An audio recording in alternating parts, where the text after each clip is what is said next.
Tiga golongan orang yang beruntung di akhir zaman. Satu adalah orang yang berbakti kepada orang tuanya. Ayo kita berbakti, sebisa mungkin berbakti kepada orang tua.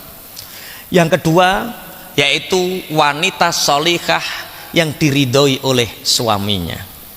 Suaminya akan bahagia, istrinya akan bahagia, punya anak-anak yang bahagia. Dari keluarga bahagia ini akan mempunyai anak yang sholih dan sholihah. Allahumma amin.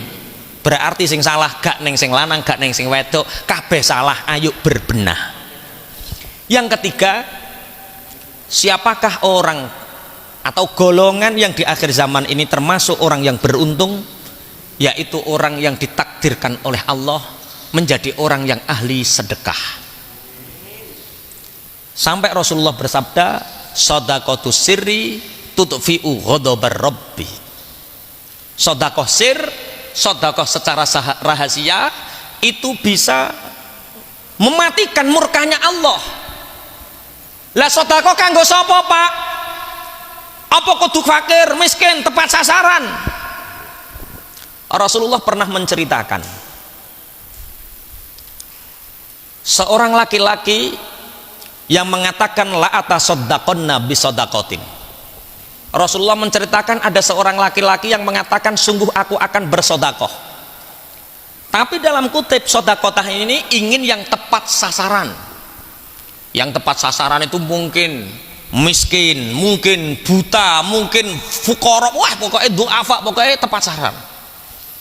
Akhirnya karena dia ingin sedekahnya tidak diketahui banyak orang, dia keluar di malam hari, ketemu seseorang laki-laki, langsung dikasih sedekah. Akhirnya pagi harinya orang-orang itu membicarakan, masyarakat rame, ada seorang pencuri yang mendapatkan sedekah besar, sehingga yang bersedekah ini mendengar, waduh orang tepat sasaran, ternyata sedekahku diterima maling. Akhirnya Rasulullah mengatakan, kemudian laki-laki ini juga mengatakan, besok malam aku akan bersedekah lagi dan harus tepat sasaran. Malam harinya dia keluar lagi membawa sedekah yang banyak, bertemu dengan seorang wanita yang bercadar, yang pakai niqab. Ini ada wanita, ini pasti dhaif, ini pasti orang yang lemah, dikasih sedekah, Pak. Pagi harinya ramai di masyarakat itu bahwa seorang pelacur zaniyah menerima sedekah yang banyak. Orang yang bersedekah ini yang diceritakan Rasulullah ini mengatakan, waduh lah kok sedekahku tambah diterima pelacur, nganggur ki aku kudu sedekah neh. Sedekah selanjutnya, malam hari yang ketiga itu dia bersedekah lagi. Ada seorang laki-laki yang kelihatannya seperti orang sangat du'afa, dikasih lagi. Pagi harinya masyhur, orang-orang saling membicarakan bahwa tadi malam orang yang paling kaya di sekitar kita menerima sedekah besar. Laki-laki ini mengatakan, ya Allah, Allahumma lakal hamdu, ya Allah segala puji bagimu, aku ingin bersedekah tepat sasaran, tapi sedekahku diterima oleh seorang, pertama pencuri, yang kedua diterima seorang pelacur, yang ketiga diterima oleh seorang kaya raya. Akhirnya orang ini, kata Rasulullah, tertidur. Dalam tidurnya itu dia bermimpi. Dalam mimpinya itu ada orang yang mengatakan, dan ini malaikat yang mengatakan, bapak sedekahmu 3 hari berturut-turut telah diterima oleh Allah. Dia janggal, bagaimana mungkin sedekahku diterima padahal aku bersedekah kepada seorang pencuri. Di dalam mimpinya dia dijawab bahwa sedekahmu untuk pencuri dan diterima oleh pencuri itu mengakibatkan pencurinya tidak jadi mencuri dan dia bertobat selamanya tidak mencuri karena dia mendapatkan harta yang banyak.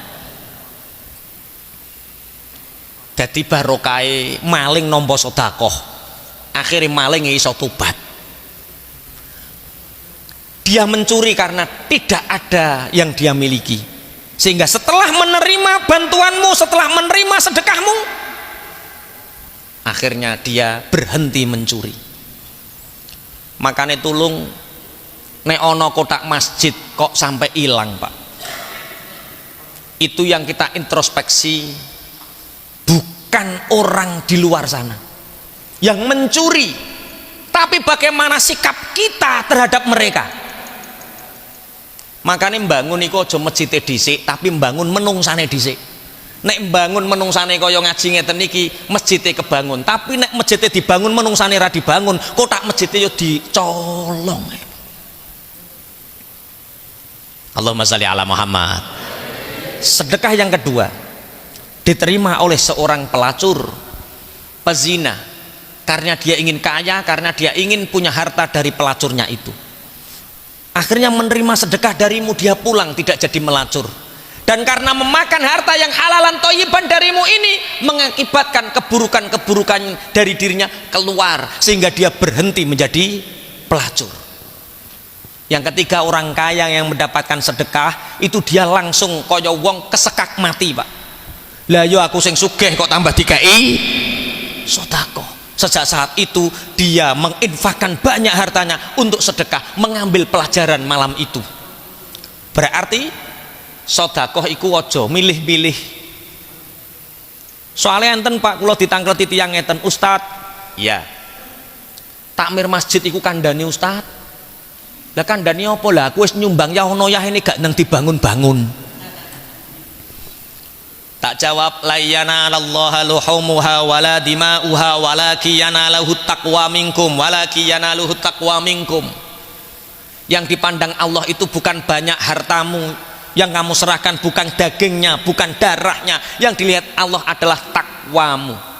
Ketika sampean sedekah jariyah ning masjid, uang sudah kamu keluarkan. Selama uang itu kamu sudah keluarkan, hatimu sudah takwa, dibanguno tek ora dibanguno, jariyah tetap mengalir.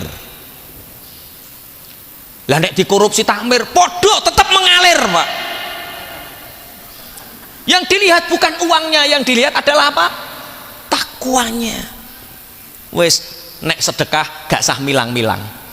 Allahumma sholli ala Muhammad.